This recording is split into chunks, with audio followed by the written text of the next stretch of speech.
Olá pessoal, bom dia. A gente está aqui hoje para falar um pouquinho do que é um artigo científico. Qual a importância de um artigo científico? Talvez alguns de vocês entrem, na pós-graduação, vão fazer um mestrado, vão fazer um doutorado, ou talvez mesmo até na graduação, alguns alunos já começam a escrever artigos. E por que é importante para o cientista, para quem trabalha com ciência, escrever artigos científicos? Ora, para isso é preciso a gente entender o próprio método científico, a própria forma de se criar, digamos assim, um conhecimento que a gente chama de científico. A gente já falou em outros vídeos que existem diferentes tipos de conhecimento. A gente tem o conhecimento, por exemplo, religioso, conhecimento mitológico. Esse conhecimento não precisa de comprovação, tá? Porque é um conhecimento baseado na fé. Você acredita porque quer, Você não precisa que aquilo seja comprovado. E outros tipos de conhecimento, como por exemplo, conhecimento artístico. O conhecimento artístico, por exemplo, ele é subjetivo, ele diz respeito a cada um. Então você vê um quadro, uma obra de arte, uma obra ou realista ou abstrata, mas você olhando para aquele quadro, ele vai te trazer impressões, sentimentos, sensações que são suas. Não existe um certo ou errado para fazer ou para ver arte, é uma interpretação pessoal. Então não necessita de comprovação de fatos. Mas a ciência já não trabalha dessa forma. Para a gente dizer que um conhecimento é científico, ele tem que ser comprovado. Então a gente fala que o que a ciência faz é medir, mensurar, avaliar, a gente pode dizer até matematizar a natureza. Então o conhecimento científico ele vai partir de medidas, de avaliações, mesmo na área das ciências humanas, por exemplo, na sociologia, a gente vai ter mecanismos de fazer mensurações. Você pode aplicar um questionário numa população e ter medidas de um critério, seja ele qual for. Então, na área da biologia, que a gente tem mais contato, você vai, para ter um conhecimento científico, você vai ter que observar um fenômeno, você vai ter que projetar um experimento, fazer medidas daquele experimento, tá? Mas isso só não basta. O fato de você só gerar um conhecimento não quer dizer que aquele dado seja um dado científico. Por quê? Porque a ciência ela não é feita individualmente. Aliás, vou fazer uma pergunta aqui muito interessante para vocês. Vocês sabem qual é o inverso da ciência? Qual é o contrário do conhecimento científico? É ignorância? Não, galera. O contrário do conhecimento científico é a opinião. Porque opinião é algo individual, é algo que não precisa de comprovação. Eu pergunto para você, você gosta mais de azul ou de vermelho? Não existe um certo ou errado, isso é uma questão de opinião. Você gosta mais do Flamengo ou do Vasco? Cara, eu garanto a você que se você gosta do Flamengo, vamos dizer, por exemplo, você não gosta do Flamengo porque você faz uma análise estatística dos resultados, então você acha que o Flamengo matematicamente é o time que tem mais chances de vencer e por isso você torce para o Flamengo. Se o Flamengo esse ano tiver um time ruim, tá? Tiver muitos erros, tiver uma estatística baixa, você vai deixar de ser Flamengo? Não. Porque você vota no Flamengo por uma questão, você gosta do Flamengo, perdão, por uma questão de opinião, tá? Ciência, gente, é outra coisa. Então, fazer as coisas com método, medir, mensurar a natureza, é uma parte da construção do conhecimento científico. Mas a outra parte importante é compartilhar esse conhecimento, né, com seus pares, e esse conhecimento ser validado, aceito pela comunidade científica, né? A gente tem um exemplo que eu acho que é muito, digamos assim, recente para a gente, se a gente for pensar nesse período que a gente viveu, ainda está vivendo ainda, né, o finalzinho, espero, da pandemia, que na pandemia muitos estudos foram publicados antes de ter uma avaliação por pares, né, ou até tendo uma avaliação superficial. Por quê? Porque as pessoas que trabalhavam com medicamentos, né, com tratamentos para Covid, em função da emergência da pandemia, se buscou ter conhecimento o mais rápido possível para que as pessoas buscassem soluções. Então, um pesquisador da França, conhecido, chamado Didier Raoult, né, publicou um estudo dizendo que a cloroquina, vocês já ouviram falar, né, funcionava contra a Covid, né? Então foi um alvoroço e tal, várias pessoas, por questões até não científicas, adotaram esse medicamento como algo milagroso, como alguns anos atrás, não sei se vocês lembram, teve um outro caso também da fosfetanolamina, né, que foi anunciada como uma cura milagrosa para o câncer. Vocês lembram disso? Já faz alguns anos, mas é bom não esquecer. Então foi um caso em que um cientista com comprovações fracas, com experimentos fracos, sem uma validação por pares, né, publicou experimentos que não eram sólidos, que não foram comprovados pela comunidade científica. Tanto num caso como do outro, houve uma certa propaganda, houve uma certa questão ideológica querendo impulsionar esses medicamentos como milagrosos. Então, saiu do conhecimento científico. Por quê? Por que a gente diz que esse conhecimento gerado não foi realmente conhecimento científico? Ah, foi feito com experimentos? Foi. Foi testado? Foi. Mas não foi validado pela comunidade científica. É isso que eu quero dizer, né? Não adianta eu pegar, eu sou um cientista. E às vezes esse é um argumento também utilizado, né? Nesse do Didier Raoult, da cloroquina, eu lembro que pessoas que, né, ficaram adeptos, digamos assim, da cloroquina, falavam, não, esse é o maior cientista do mundo. Então ele disse, ele tem razão, porque ele é o maior cientista do mundo. Na ciência, gente, na construção do conhecimento científico, não existe maior cientista do mundo. Por quê? Porque o conhecimento científico é uma construção coletiva. Não adianta o cara ser um grande cientista e publicar alguma coisa se aquilo não é avaliado, comprovado pelos pares, por outros cientistas, isso não tem valor nenhum, né? Então imagina, eu estou lá no meu laboratório, faço um experimento e mostro assim para um amigo meu, eu falo assim, não, olha só o que eu fiz aqui, é bacana. Não, interessante, né? Eu quero acreditar que aquilo funcione. E posso não ver os meus próprios erros intencionalmente ou não, né? Se eu quero fama, se eu quero sei lá o que, né? E aí é que eu falo para vocês que a ciência funciona de uma forma muito interessante. Por ser um conhecimento construído de forma coletiva, né? Tem-se vários cuidados para que isso não aconteça.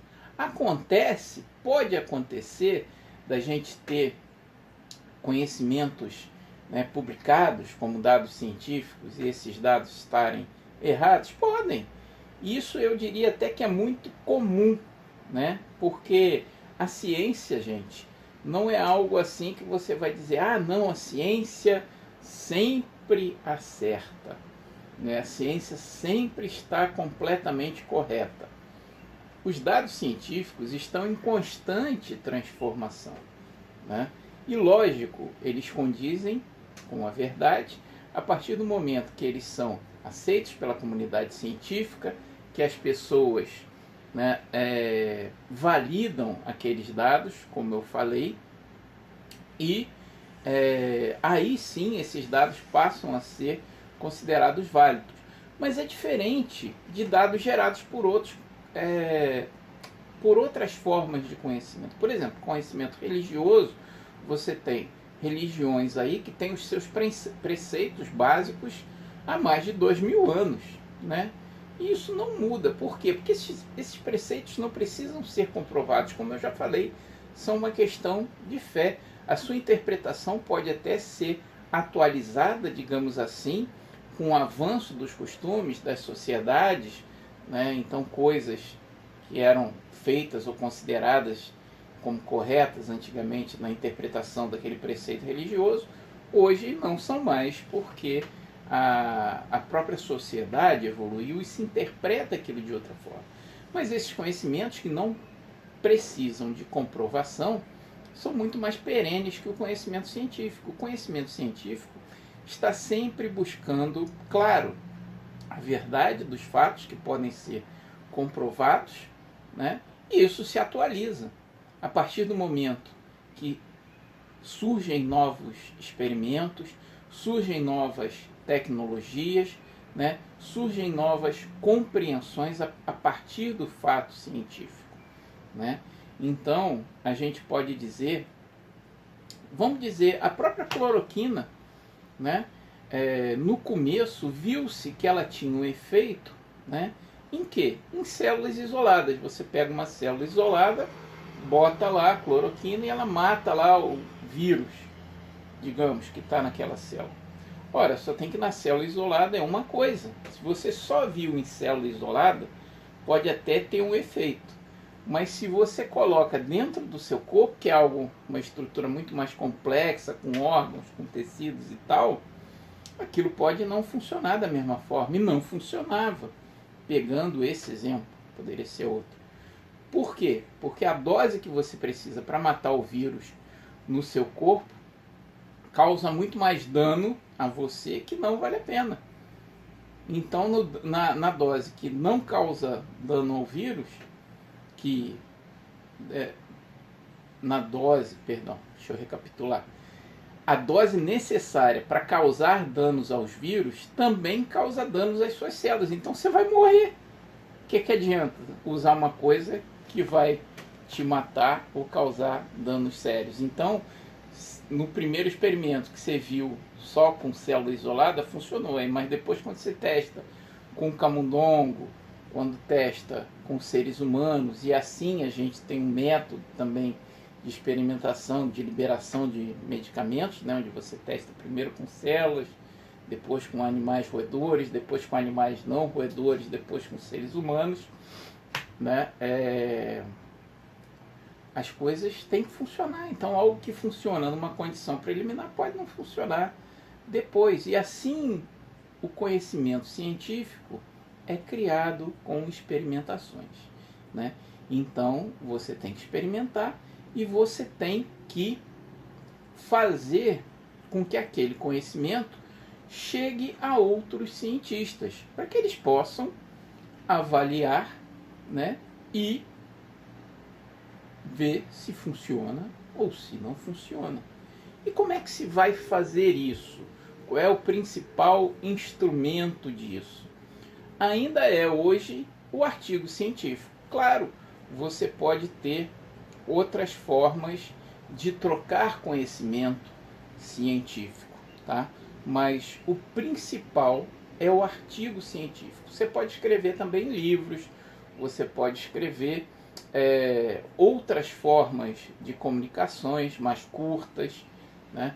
Você pode também até fazer vídeos, né? Mas aí mais numa questão de divulgação científica, quando você quer explicar né, uma linguagem mais leiga, aquele seu resultado, e isso também é importante, mas basicamente, né, um instrumento que permite a validação dos dados científicos por outros cientistas, a troca dessa informação, é o artigo científico.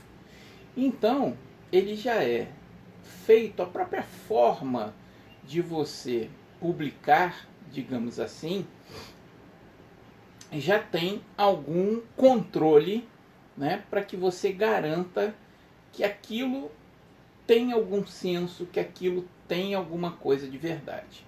Porque como é o processo? Ah, eu quero publicar um artigo. Então, será que eu pego assim, vou escrever aqui qualquer coisa, baseado nesses dados aí que eu fiz desse jeito, e pago, publico e pronto, já mandei um artigo científico. Não é assim, né? Em geral, você vai mandar para uma revista determinada, especializada naquilo, né? Tem revistas que são especializadas em diferentes assuntos, de diferentes áreas, e nessa revista, em geral, você tem um editor ou editores. Quem é o editor? O editor é uma pessoa, né, que tem alguma experiência naquela área de uma forma geral. Por exemplo, você trabalha lá com biologia celular, no meu caso. Então tem um editor que tem uma visão, que tem uma compreensão sobre essa grande área de biologia celular. E ele vai receber o meu artigo e vai ver, né, baseado no conhecimento dele, já é uma primeira avaliação, se aquilo é algo coerente, se aquilo tem sentido ou se tem um monte de absurdo ali escrito, ele já devolve. Meu filho, isso aqui sinto muito, mas, né? E aí, o que esse editor faz? Se ele acha que aquele artigo, não, olha, fez uma metodologia correta, tem uma coisa relevante, esses resultados podem ser verdadeiros, ele vai mandar para o que a gente chama de referees, ou são como se fossem outros avaliadores externos. Tá? Então vamos dizer que no meu artigo eu usei técnicas diferentes. Usei uma técnica lá de biologia celular, mas usei uma técnica de imunologia e usei uma técnica de biologia molecular. Então ele vai pegar, quem são especialistas nesse campo? Eu tenho aqui um professor que é especialista em imunologia, tá? Então vou pegar aquele artigo e mandar para esse cara que é especialista em imunologia para ele avaliar na área dele. Aí pego um outro, tem um outro professor aqui, outro pesquisador sério, que é especialista em biologia celular, o outro em biologia molecular. Então esse artigo é enviado para cada um desses avaliadores nos seus campos específicos, né? E eles vão avaliar.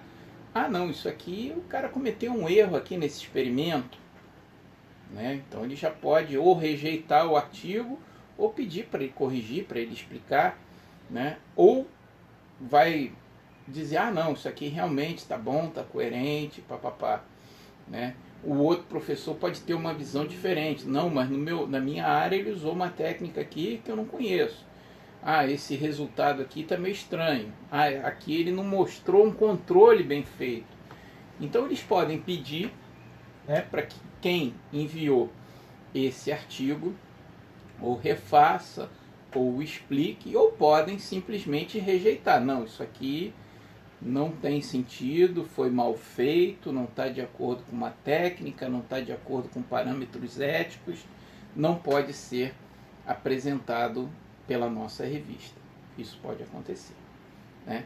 Se é aceito, depois das correções, depois das avaliações, depois desses pesquisadores, né, envolvidos em avaliar anonimamente, tirarem todas as dúvidas e ver que a base, né, daquele trabalho é coerente e pode ser realmente aproveitado, ele é publicado. E quando ele é publicado, ele vai para uma outra avaliação, né, para todos os cientistas que trabalham com aquele tema. E eles vão ver se concordam, se discordam, se acham aqueles mesmos dados, podem fazer experimentos semelhantes com outro modelo, com outras técnicas, né? Até que você tenha um consenso de que aquilo realmente funciona, de que aquilo é válido, aceito pela comunidade científica, e aí você finalmente tem o que se chama de um dado científico. Que pode ser modificado? Claro que pode, né? Pode, como eu já falei, a partir do momento em que você tem um aparelho mais sensível, uma técnica diferenciada ou uma interpretação diferenciada para aqueles dados, aquilo pode se modificar porque a ciência está em constante evolução. Mas, naquele momento, se aqueles dados são aceitos coletivamente pela comunidade científica, então, né, você considera aquilo como um conhecimento científico, né? Então, existem até revistas que são, digamos assim, mais cotadas, mais melhor avaliadas por causa do seu rigor técnico, por causa da relevância dos assuntos que publicam, e isso é o que diz, né, se um artigo vai ser considerado, né, como um conhecimento científico válido ou não. Então é importante ver, né, ressaltando aqui, que ciência é uma construção coletiva, conhecimento científico é coletivo, dado pelos especialistas, né, e o artigo científico é o principal instrumento de construção, digamos, desse conhecimento, né? E aí vocês vão me perguntar, ora, mas poxa, será que lendo um artigo dá para a pessoa saber, né, de todas as informações necessárias que o outro cientista precisa para avaliar aquilo?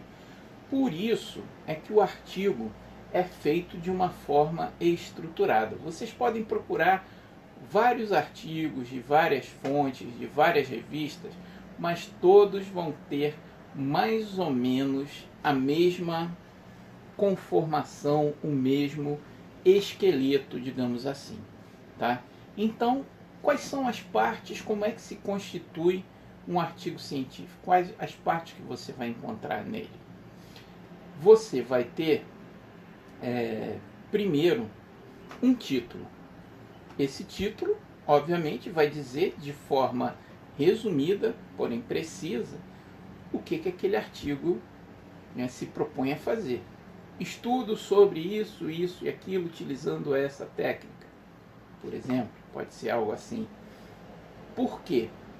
Porque você, né, ainda mais hoje com esse monte de informação que a gente tem, quem vai ver precisa ver, às vezes rapidamente, com um monte de informação que é produzida a cada dia, precisa entender logo do que se trata, tá? A segunda coisa que a gente vai ter é quem fez, quem são os autores, porque você tem que estar lá e colocar a sua cara a tapa. Quem fez foi fulano. Não existe artigo científico anônimo, né? Quem faz assume. Então tem lá o seu nome, a sua instituição, né? A que instituição você está associado quando você fez aquilo, e o seu contato também, porque se algum outro cientista quiser tirar uma dúvida, quiser alguma informação, normalmente vai ter lá o seu e-mail, o seu endereço físico, para que ele possa entrar em contato com você. Muitas vezes tem-se também palavras-chave, né, que são palavrinhas que dizem assim o objetivo principal daquele artigo. Eu trabalhei com tal bicho, testando tal técnica, né? Enfim, dando uma pista de quais são os tópicos principais que você vai abordar naquele artigo. E outra coisa, em seguida, você vai ter o resumo. O que é um resumo? Um resumo é um parágrafo, em geral, pequeno, depende, né, isso varia do formato, dizendo resumidamente tudo o que foi feito no seu artigo.